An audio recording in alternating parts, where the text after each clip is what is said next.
আর এই মুহূর্তে আরো একটা ছবি আপনাদেরকে দেখায় নিউ আলিপুরের শাহাপুর কলোনিতে, সেখানে স্বরূপ বিশ্বাসের ফ্ল্যাটে পুলিশ।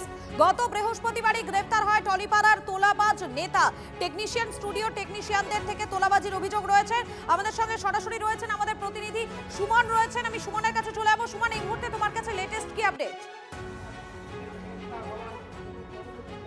দেখো, একেবারে শাহপুর কলোনিতে 21/5 স্বরূপ বিশ্বাসের যে বাড়ি, সেই বাড়ি পুরোপুরি কেন্দ্রীয় বাহিনী ঘিরে ফেলেছে পুরো এলাকাটা।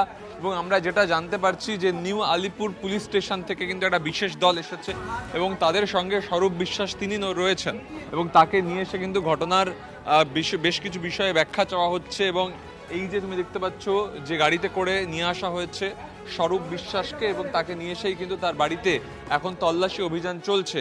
এবং এই যে পুরো এলাকাটা, যে এলাকাটা আমার ক্যামেরা বন্ধু অমিত তোমাকে দেখাচ্ছে, পুরো এলাকাটা কিন্তু কেন্দ্রীয় বাহিনীর জওয়ানরা ঘিরে ফেলেছেন এবং তারা এই মুহূর্তে ওপরে গেছেন। তুমি দেখতে পাচ্ছ করিডোর জুড়েও কিন্তু সেন্ট্রাল ফোর্স রয়েছে এবং একাধিক অভিযোগ রয়েছে এই স্বরূপ বিশ্বাসের বিরুদ্ধে। যমুনা কেলেঙ্কারির অভিযোগ রয়েছে, তার সঙ্গে সঙ্গে তোলাবাজির অভিযোগ রয়েছে, ফেডারেশনের নাম করে ভয় দেখানোর অভিযোগ রয়েছে।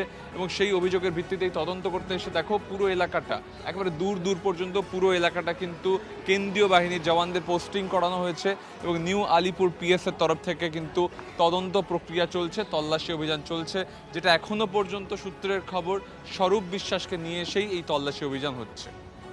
ধন্যবাদ তোমাকে। এই মুহূর্তে আরো একটা আপডেট আপনাদেরকে জানাচ্ছি নিউ আলিপুরের শাহাপুর কলোনিতে, সেখানে স্বরূপ বিশ্বাসের ফ্ল্যাটে পুলিশ। গত বৃহস্পতিবারই গ্রেফতার করা হয় টলিপাড়ার এই তোলাবাজ নেতাকে। টেকনিশিয়ান স্টুডিওর টেকনিশিয়ানদের থেকে তোলাবাজির অভিযোগ রয়েছে। স্বরূপের বিরুদ্ধে যৌন হেনস্থারও অভিযোগ উঠেছে।